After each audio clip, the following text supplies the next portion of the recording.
All right, now just dog it off for a second. Now, I understand. I get it. You guys are either in the process of getting your certifications, your licenses, or you've already got them. You just got them, and now you're super eager to get up in the seat and get to work. Well, you don't see anything wrong with that. Here's the reason why. The reason why I asked that question is because I get a ton of individuals that are asking how to get a seat or how to get into tower cranes, what have you. And that's awesome. I will always help to the best of my abilities. But one of the things that the younger generation needs to understand, or the individuals that are coming up in the career, is that just because you have your certification does not necessarily mean that you deserve to sit in this seat. And it's not, maybe it's not necessarily a deserve thing, but you haven't earned your way up here. Now, you don't need to do push-ups and, do all this crazy stuff. We do play a lot of jokes on the job site. You don't need to do all that stuff. There's no hazing process.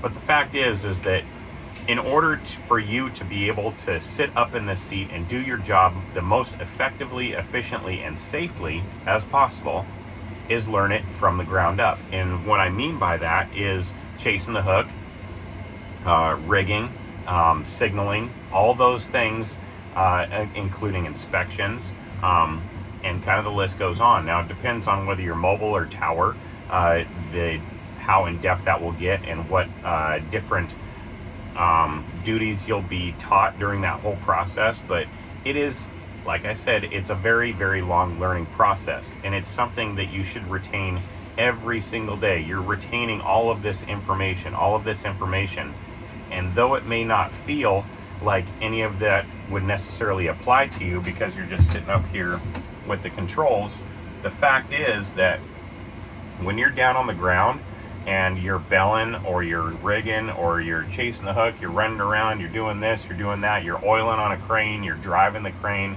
you're inspecting the crane, those are all things that excuse me, those are all things that, again, are going to apply when you're sitting in this seat.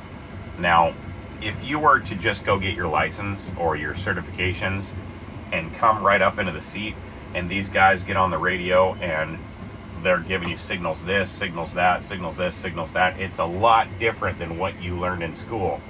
It's a whole heck of a lot different. They will teach you the basics and what you're concentrating on while you're in school, with a little bit of seat time to eventually pass your practical. That's not real world stuff. That's like this much of this much information that is going to apply to the real world situation.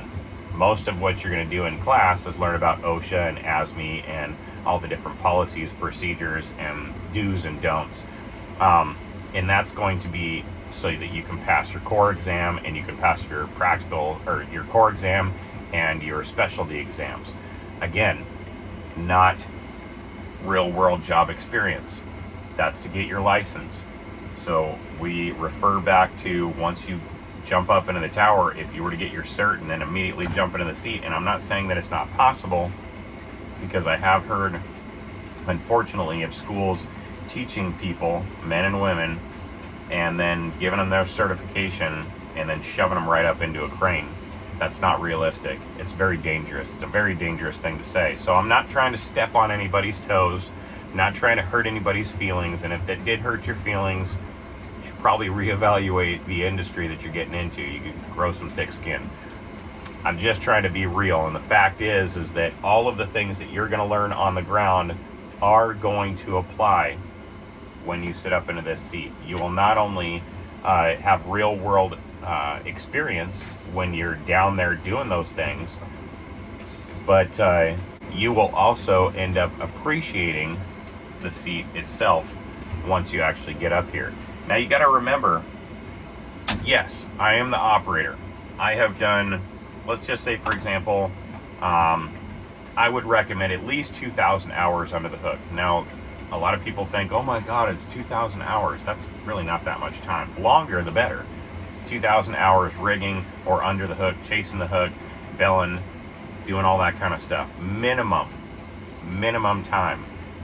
The longer that you're staying down there, the longer that you're doing all those things on the ground, the better off you're going to be. So once you do come up here, it will help you immensely. Outside of that, this is kind of just a short video. I really wanted to convey that message that, again, I get a lot of comments about people looking for seeds, and I just got my certification, and I couldn't be more proud to hear that some of the people that watch these videos are actually going out there and they're getting a career, and they want to be a tower crane operator or a mobile crane operator, or they just want to get into the industry. That makes me feel wonderful. And like I said, I am very, very proud of each and every one of you. Now, please remember to do it the right way and start off from the bottom, work your way up. It's going to be way, way, way more beneficial when you actually do end up here. Anyhow, I got nothing but love and blessings for each one of you out there. I hope that all y'all are doing amazing. I love hearing news stories about men and women getting their certs and getting into the industry and how they're inspired and they're trying to change their lives. They're getting into a new career. So please leave in the comments. Please make sure to hit that thumbs up. That seems to be a big thing on these videos. I don't really know how the algorithm works. I can run $1 million cranes, but I can barely figure out my phone, let alone a computer, or how an algorithm on YouTube works. So go ahead and hit that thumbs up, and until next time, we'll see you soon. Bye-bye.